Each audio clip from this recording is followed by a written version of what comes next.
Bravo. Yeah.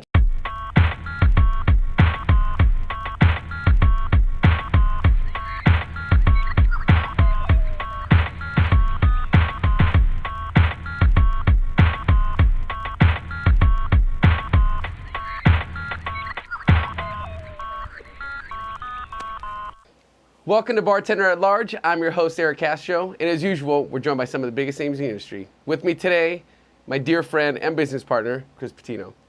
Hey, Eric. Chris, welcome to the show, man. Long time no talk. We work together now. We see each other less. Yeah. Man, so today, guys, it's actually a special episode. It's going to be a little shorter than normal, but today we're going to talk about Tales of the Cocktail that is happening this Wednesday. Actually, it starts Tuesday now. That's soon. Yeah, I think they've moved it up a day this year. And it's going to be in New Orleans, and we're just here to give you some tips, some pointers to kind of help you make the most of that week. Let's talk about it. Okay, cool. First thing I'm going to do, man, is like, okay, it's middle of New Orleans. It's hot, you know. The middle of New Orleans? Well, yeah, right. It kind of is. The French Quarter's in the middle. So you're in the French Quarter. You're in New Orleans. It's hot as hell. Hot, yeah. You know, for better or for worse, you're drinking a lot. You're probably not having the best diet. There's going to be a lot of partying. And it's like, if you're not careful, man, that week can kick your ass. So it's like, I put together a little something for some tips for some people, even if it's your first time, or if you've been, you know, if you've gone every year, like, have you gone every year? I have not gone every year. In fact, I don't know many people who actually have. Like, it's funny, people seem to forget how many years they've actually been down to Tales. Like 13 years. Is this is the 15th year. 15th year. But a lot of people are like, yeah, I've been 14 years. It's like, you have not been 14 years. Yeah. You know, I started going. You're like, dude, you're 25. Yeah, There's no way you were going when you were like 10. I believe, again, it's like, you forget, right? It's like, because I lived in New Orleans when Tales started. And this should be my 13th Tales of the Cocktail, because I definitely was not at the first two. Yeah. From what I understand, the first Tales of the Cocktail was like 50 people in the back of the Hotel Montleone. Yeah. And it was, you know, just and Dale now and Tales Tony. of the Cocktail is, this expanded to Tuesday, so it's like it's a beast, It's man. a 5-day event. It's a beast, and I want to say, with about 20,000 bartenders. That's what I believe. Enthusiasts from all around the world that around all go 20,000. It's getting there. It's gaining in stature, and I think every year, like, more and more people come, and like bigger things. We were talking earlier, like Snoop Dogg is playing at Tales of the Cocktail this year. Which is crazy. It's crazy. But you know, it's been interesting to watch it progress, because it gets bigger and bigger each year. Yeah, and it gets harder to navigate as well. You know, no matter how long you've been in the industry or how many times you've been down there. I mean, think about it. Like, there's so many events this year, and like I'm on this thread of like on Facebook that has all these invites, and it's literally like, for a while there was like an invite a minute coming out, you know, and then you RSVP as quick as you can because you don't want the event to fill up, and then you get an email back saying, all right, come meet me for this wristband. It's like a full-time job. See, that sounds crazy. I have very mixed feelings about that, where it's like, with all these events, it's like, okay, so now I got to RSVP to this party. Yeah. And then now I got to go in advance, like, what, a day or two before? Yeah, maybe usually, whatever, and then go pick up a wristband to go to that party. So, it's a lot of hurdles, man. So I think, like, that's where, like, the best advice comes in is, don't try and go to everything. Yeah. Like, take a look at what's happening and pick what you want to do, pick and choose, and like kind of put a plan together, you know? Because when it's your first year, you want to go to everything. But yeah, exactly. You're like, I'm going to take this 9 a.m. seminar on cutting ice, and I'm going to go to the party the night before. Yeah, I mean, to be fair, I want to go to everything still, and because I have FOMO, you know, I suffer from fear of missing out quite a bit, and so it's like, I try and go, but you know, the older you get, the harder that is too, because I'm no spring chicken anymore, you know? Right. This is either gonna go really well or really bad, by the way. Yeah, it'll be fine. You can either take our advice or don't take our advice, and that's fine too. Dude, actually, I just remembered. Here's actually one more bit of advice I just remembered, and you reminded me right now when talking about. So I guess I'm gonna kick it off now. I'll kick off my list now. All right. One being the thing you just reminded me of. You know, you want to go to everything, you can't. You know, like, you know, New Orleans has some of the best restaurants in the world, one of the best culinary scenes, without a doubt. So with all these great restaurants, make your reservations in advance. Yes. Because a lot of these people, you know, you have all these bartenders, all these industry hospitality people are on town, and they're all going to flood the same restaurants Thursday, Friday, Saturday night. And it's like, it's that, or it's like go to some kind of more off the beaten path places, you know, like some real New Orleans type of places. And it's the off season, so you'll still get into these restaurants, but I mean, you might be eating dinner a lot later than you wanted to. So even go to even Shia early every week, night. Yeah. Even though you might want to, right? That food's incredible. Or can you? So even like, you know, when you watch this Monday or Tuesday night, you can still make reservations probably for that weekend. So don't feel, if you're so inclined to go out and eat, definitely make those Yeah, reservations. just be flexible, and you can make it happen for sure. Cool. Now I'm gonna give you some tips. Most people don't know this, but a lot of the most hotels, if you ask for a box fan, they'll have one. They'll bring one to your room, and the same with the refrigerator. The refrigerator I knew, but like raise your hand if you've actually asked for a box fan before. Dude, but in New Orleans, man, it's so hot outside. It's like you can actually just tell them in your reservation or tell them online or call. What hotel are you staying at? any hotel, dude, they'll do it for you at the Monteleone, the Omni. I'm kidding. And just flat out tell them, be like, oh, before I get there, could you have a box fan and a refrigerator in my room for me? It's like giving a hotel your rider, and a bowl of green M&Ms, please, on the night table. And you show up and it's in there. It's like, boom, you turn that fan on, get Yes, a little sir, bit of Mr. white Castro. noise. You pick up a 6-pack of your own beer, you throw it in the fridge, it's nice and cool. You're in good shape. You're ready. Right? You're ready to stay in for the night. Oh no! But when you wake up in the morning, all you want is a Refreshed. Gatorade. Yeah, right. You're like, then you Bring reach Gatorade. over. No one wants to grab you don't want to drink room temp Gatorade. No. That's gross. No, I've done it though. You got that. You're good to go. So I'm telling you, fridge and fan in your room. Watch. I hope I better not get screwed because I already told everybody. I can check into my hotel. They're gonna be like, oh. Everybody that's checked in today for some reason they asked for a fan. We were all out. I'm gonna be like, That reminds me. I'm not going to name the hotel, but one year I stayed at a hotel, and there's a few of the rooms that don't have windows. It's literally just like a room without windows, and they actually call it the Rockstar room. Mm-hmm. They're not bad actually, because if you've been out partying all week, you sleep in. Yeah. Like you feel like great when you wake up in the morning, But that was only in New Orleans. Yeah, that's actually not a bad idea, man. Okay, this next bit of advice is actually mostly if you're just staying at the Hotel Monteleone, Okay. which is notorious for their really slow elevator, and that's get a floor or get a room on a low floor. Oh, that's the best advice. If you're staying at the Monteleone, request a low floor. I don't stay there anymore, and it's not because I don't like the hotel. It's a blast. Yeah. I actually like the hotel. If you're on the top floor, you're screwed. You could be waiting like 12, 15 minutes to get down. And not to mention the rooms are also different as well. Like some of the rooms, like in the original part of the hotel, because it's actually built in 3 stages, right? Over time. And the original rooms are decadent. They have super high ceilings. They're gorgeous, right? But you can then get stuck in a smaller room and not have the same experience. So when you're paying the same cost. You're paying the same cost. Take advantage of it. It's funny though, like again, going back to how Tales has grown, it's like in the early days, like you or I walking through the lobby, you wouldn't get anywhere because you'd be stopped every like 5 steps with someone who wanted to say hello, how you doing. But now it's so big, you walk in there and like, I don't know, who the fuck's Erick Castro? Who's because I don't know these guys. Yeah. And they're over there like rushing to the Cocktail Kingdom booth, which is great too. Yeah. Like it's changed a bit, and it's definitely, if it's your first time, I think the Hotel Monteleone is a good place It's the way to to stay. do it, man. It's because like a big you're going to clubhouse be with all like in bartenders. the action, right there in the middle of it. So But do not get a high floor. yeah, Or otherwise you'll be, and especially if you got like a case of booze or something and all your luggage, you don't want to take the stairs. Oh man, It'll take you forever to get I've down. done it. We actually used to juice, and before they had the Cocktail Apprentice program, we were doing seminars and stuff. You had to bring everything yourself, right? So if you're doing cocktails, like we would literally be in our hotel rooms at like 4 a.m, like just juicing cases of limes or lemons for like the next Did you morning. wake up early or did you go to bed late? Yeah, I know the answer to that. But like to see how it's progressed over time, that's been a great addition to Tales, is Yeah, having the it's all- caps. the cap program. Oh man, life changing. Yeah. Those guys pretty much make it happen. The unsung heroes. This next one is actually something I brushed up on earlier. Hangover packets. And by that, like I mean Pedialyte, Gatorade. I'm a big believer in those little hangover packets you can buy on Amazon. They're made Like the for multivitamin, They're used in like for like in third world countries by like doctors and stuff. Do they work though? I mean, They work, man. I don't know. They give you like it's all like your nutrients and all your Yeah, and electrolytes. then your and peas everything you like need. all kind of like fluorescent And I color. swear, dude, you take one of these little hangover packets like before you go out. Yeah.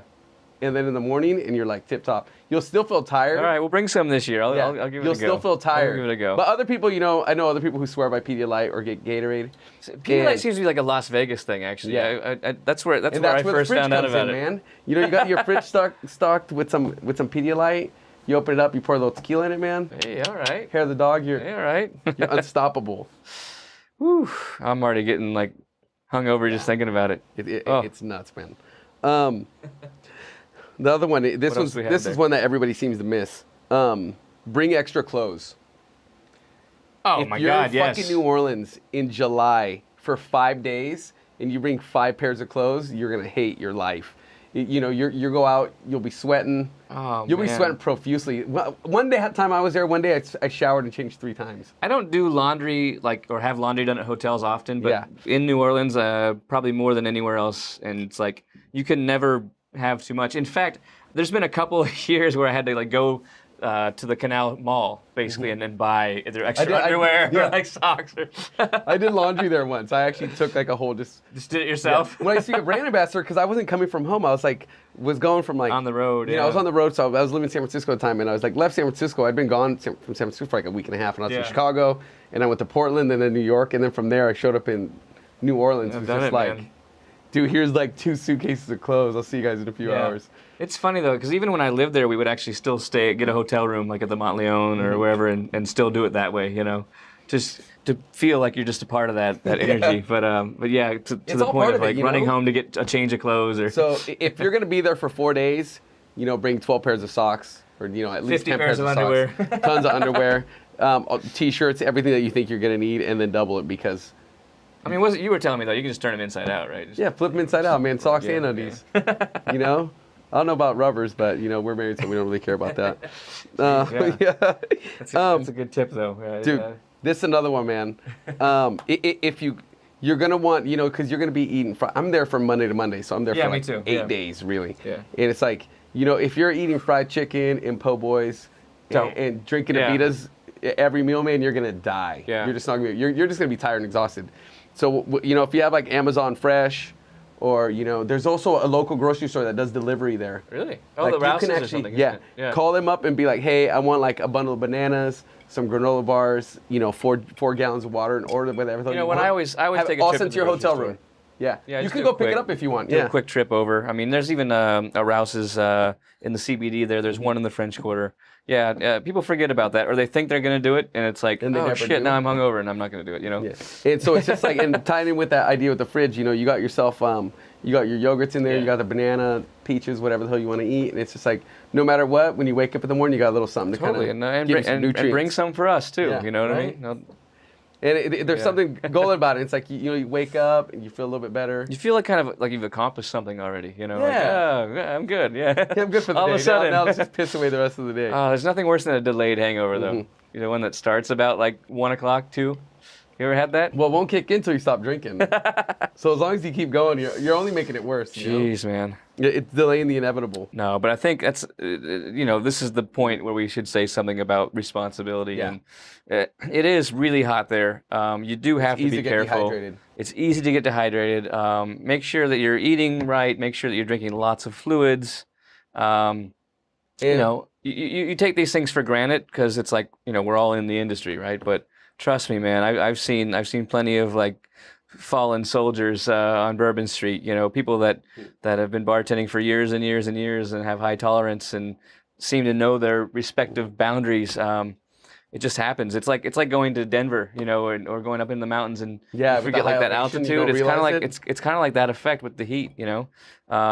And just don't, you know, like just you know your limit. There's going to be another night, you know, and I think right now with some of the stuff we've seen on the news in the city, it's like you got to be careful. Yeah. You gotta be Just careful. because you see tourists everywhere and everybody's having a good time, you know, you go down the wrong alley and sometimes there's some dodgy stuff going on. You know, in New and Orleans. even Yeah. not so much the wrong anywhere, alley. It's any like city just, really, too. Just don't be alone. Make sure you buddy up. I hate to say it, like it's like we're camp Boy Scouts counselors or or something, something. yeah. Yeah, but you know, it's important. It's important because there will be stories, like there will be incidents this year, you know, and many of them will go unreported. But just you know, be safe. That's all. That's it. Be responsible. Cool. Look out for your friends. Yeah. In fact, that's a good thing to know.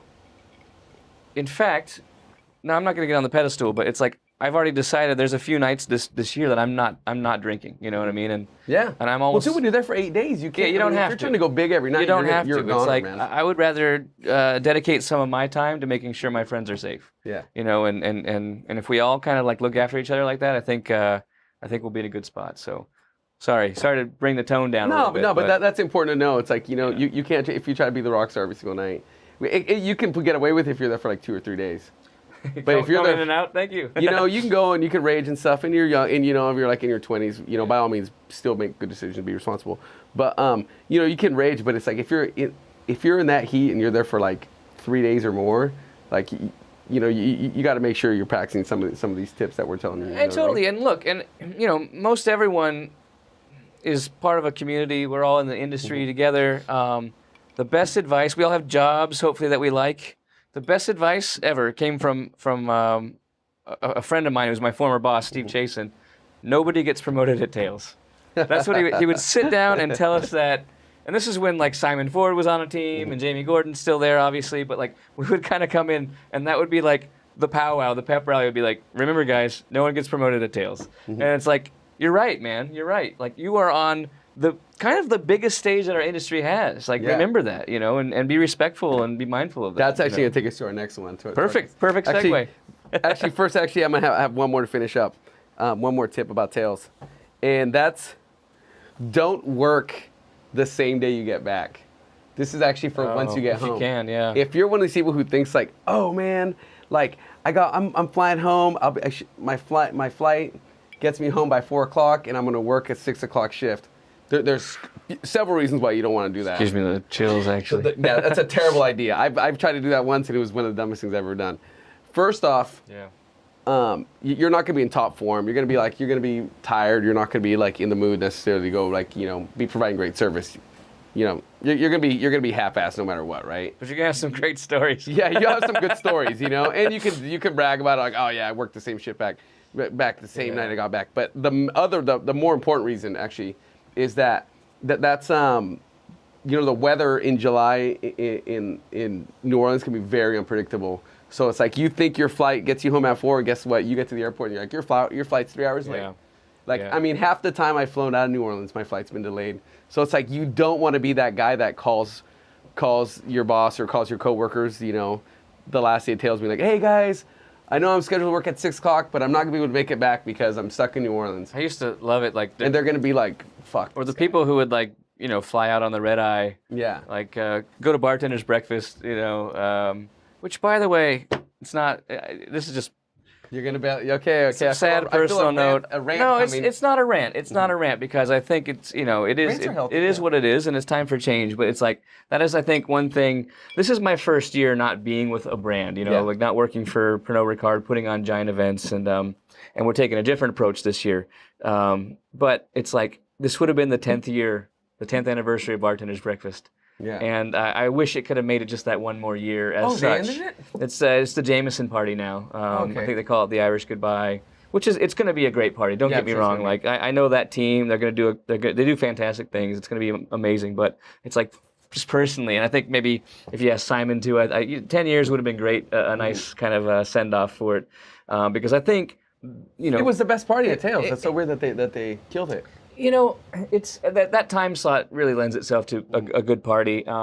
Hopefully one day it comes back. I think it's just how it came about that really made it special, though. It's because like the first year. And explain to people what the whole idea behind Bartender's Breakfast is. Well, Bartender's Breakfast apparently is Audrey Saunders' idea. It's like you get off. It's like New York, especially because you're working so late, right? You're getting off work at 4 a.m. So there's this like kind of tradition that started was like.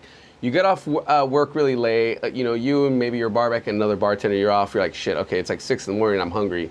Yeah. So it's like, since it's the time, you end up just going out and you get pancakes and eggs, you get breakfast. And so I think Audrey came up with this idea, and her and Simon kind of collaborated on it, and because I was working with Simon and lived in New Orleans at the time, it came to me, And oh my God, what a shit show! It was like it almost didn't happen. In a good way, No, I mean like in a really bad way that became good. You know what I mean? Like over time, I think if the first year hadn't been such a beautiful disaster, it wouldn't have had the longevity that it did, right? Because the first year, it's like, man, we thought we'd have like a couple hundred people. There were 600 people like out in front of the venue that could maybe hold 100 people. That like we had no idea what was going on.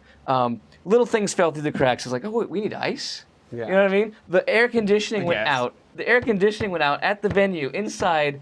Like there was a pool of sweat on the ground that was literally like 2 inches like deep. And if it weren't for people, I mean, Willie Shine and Aisha Sharp and Contemporary Cocktail at the time, like the reason that party became a success and became kind of legendary is because like those people all pitched in. Yeah. They didn't have to. They weren't hired to work this. We needed bartenders.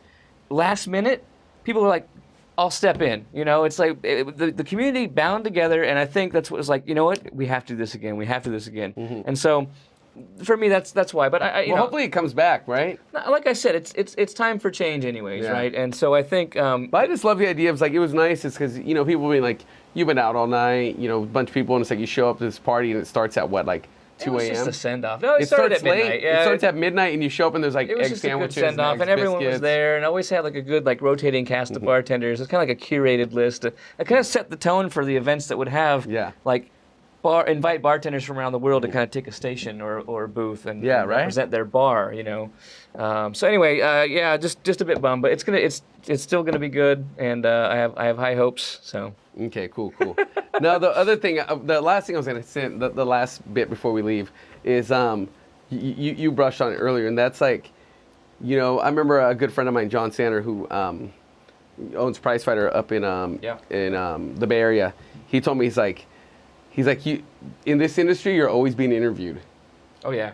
And that's especially true at Tails because in our industry there's a lot of alcohol, a lot of parties and stuff involved. So it's like you might not realize it, but some people might be casing you out to see if like maybe you might be somebody they want to hire. If maybe not this week, this month, but maybe next year. They're just kind of scoping you out and getting a gist on who you are. So it's like you make sure that no matter what you're doing, how much fun you're having, you're always being a decent human being. And I don't even mean you don't even have to be professional. You got to protect your brand. You have a personal brand. You got to be a decent human being. It's like if you're going around and you're acting like a sexist asshole or just being a jerk, making an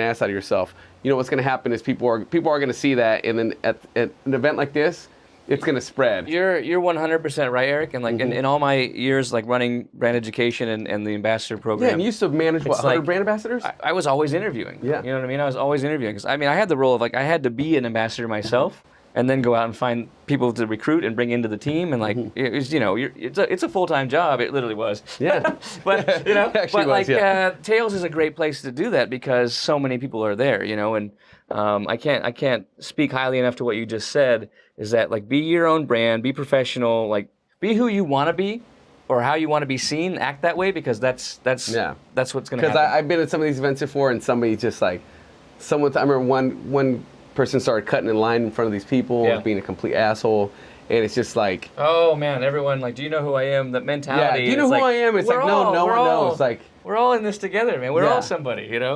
the person just being a complete jerk, and I think I remember that actually became an issue, and I think they ended up getting fired shortly after that. But things like that. Just make sure you're in top form. Yeah, I agree, man. I agree. What else you got? Anything else on that? The other ones are just more about kind of just seminars and stuff. Yeah. Go to some seminars. And it's just me just being kind of like being an asshole about them. Yeah. Oh. No, but it's like if there's one thing, this is just more kind of like a little gripe. It's like if you're giving a seminar, there's a few things you have to remember. It's like you're there, right? And it's like you're in front of 60 people who bought tickets to listen to you talk. You have 60 collective hours of people's time that they're giving you. Yeah. The least you can do is make sure you put a little bit of time in practicing and making sure you're giving them a good seminar. And by that I mean it's like I've been to a seminar before. I've seen really good ones. Yeah. But where I can think of specifically, this has only really happened to me at Tails, where it's like the person leading the seminar was just hammered. And you're like, yeah, man. really? Again. You're like, dude, like these people, everybody paid like a lot of money to listen to you talk, and you were just out till who knows what time, and you might have not slept, and it's just like, have some respect for some of the people in the room. Yeah, again, it all comes back to being professional, and exactly. You're right. We've all seen some of those disastrous moments, not just at Tails, those but one situation where those like particularly across the industry. But again, it's like if that happens, then no one's going to invite you back. Yeah. You don't get invited back. And guess what? Over the years, like it's been harder and harder to get a seminar picked up. Philip Duff running the program. It's like I'm on the committee, to judge the seminars, and there's like hundreds and hundreds and hundreds. I think it took like a collective. I think I put about 20 hours into it this year, like over like the holidays, right? Because I always had to do like right before Christmas, and but it was like, oh my God, there's some really great ideas, and then you see some. You can kind of tell from the entry. Yeah. Whoever does really well and puts a good kind of submission together, they're like, this is going to be good, and you can tell some people kind of half-ass the process a little bit, and this is kind of like this is the main stage, right? So you got to be prepared, be professional, I agree. Yeah, really. I think there's only really one more pointer I have on seminars, and that's just that don't just read off of your PowerPoint. I went to one seminar once where the dude just like it was just a paragraph on the PowerPoint, and he's just reading it. It's like, we can read that. We're right here. Yeah, I'm right here. You could have just gave me a packet and saved me the time, saved me my hour. Yeah. It's like, no, they're listening to you talk.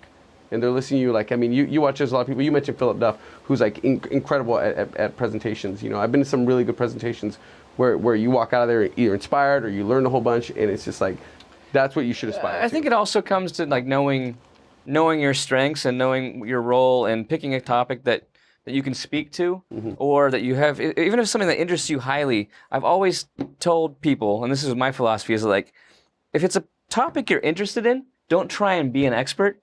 Find an expert to do the seminar with you, right? Yeah, true. Or moderate that seminar and let people who are really, really astute in like that topic or category, let them speak. Because a lot of times you do see people who are like, oh, I read this book, and I'm going to do a seminar on this now. It's like, no, man, like we've progressed past that. You know what I mean? Take the time, do your homework, find the right people to be with you, and work that way. I think that's the better use of everyone's time and money. Yeah, definitely, man, definitely. Talk about the awards or anything, or?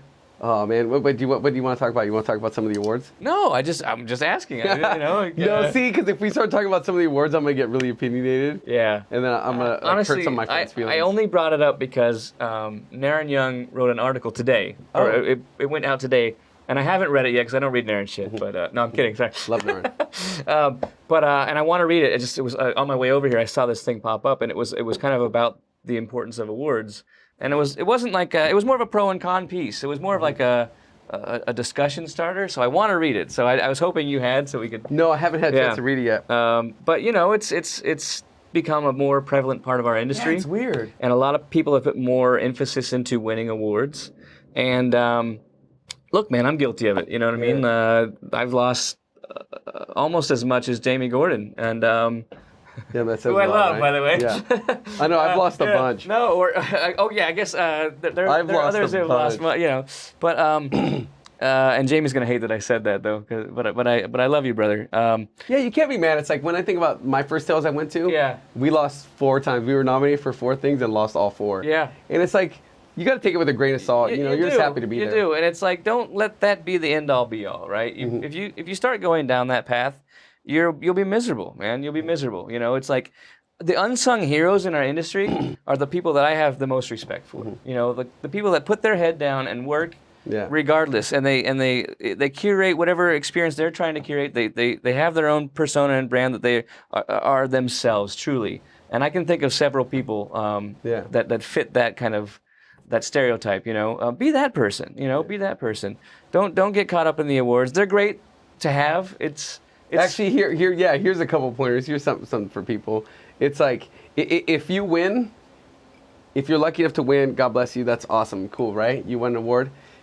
Be a good winner. Yeah. Like don't rub it in people's face. Almost everybody's. I'm a great loser. You know, I've seen like almost everybody's good about it, but I've seen a couple people who are like just rubbing it in people's face and being total jerks about it on like social media. Like, you know, you're like, okay, like, right, tone it down a little bit. But then on the flip side, if you lose gracefully, take it. I've also seen people just walk around just pissed off and griping at everybody. Storm out I can't believe I fucking lost. Blah, blah. You're like, whoa, take it easy. Yeah. You got nominated. Congrats. I mean, that's a big deal. That's a big deal. Like, take it for what it's worth. Like, making top 10 is great. You know what I mean? Like, understand that, you know, any recognition is good recognition. You know, that's all you can hope for, right? I mean, that means you're doing something right. You know what I mean? That you're doing something right. You're held in that high regard. And again, you know, sorry I brought it up. I just, you know, I think it's kind of like that's the closing of Tales, anyways. Yeah, and right. It's an important I'm happy part to talk about it, but I thought you were going to ask you who should win each one, and I'm like, oh man, no. I don't want to hurt my friends' feelings. I would never do that. Everyone should win. Everyone's a winner. You get a prize. I'm like, oh man, 4 of my friends owe those bars. I really just wanted to eat off one of those plates. That's you know what I mean. That's all we can hope for, right? So. All right, man. So that pretty much wraps it up. But I think so. You know, it's exciting. You know, there's been some ups and downs this year for sure. But all I can say is this: is if you go for the right reasons, go for you, go to network, go to, like I said, be your brand or represent your bar or your company. Make I'm just that. going to eat the fried chicken, man, and drink a Vita. And then there happens to be all these other events. That's a nice thing to have alongside that. But it's like, just remember that, like, go for you, right? The event is a beast. It's a monster, and love it or hate it, just know why you're there, and I hope to see everybody out there. Yeah. Now that I don't work for a company anymore like Pernod, please feel free to buy us a drink or a beer or a meal. And if you see us, be sure to come up and say hi, introduce yourself. Yeah, please. And we had some great simple serve hats made. Yeah. So we'll give you a hat if you want, or pick up. Yeah. Bartender at Large. We're gonna be giving out advanced screenings, copies of the Bartender at Large We films. need sponsors for Bartender at Large. Like, we get that right now. Like, see if I like it like this, because we can say and do whatever we want. That's true. But anyway, guys, with that said, we'll see you at Tales of the Cocktail. Remember, be safe, wear sunscreen, drink lots of water, have a good time. That's it. Cheers. Thanks for tuning in. Cheers, bro. Yeah. Thank you for watching this episode of Bartender at Large. If you like what you saw, don't forget to like, subscribe, or leave a comment below. Also, don't forget to check out bartenderatlarge.com for upcoming tour dates of the Bartender at Large documentary.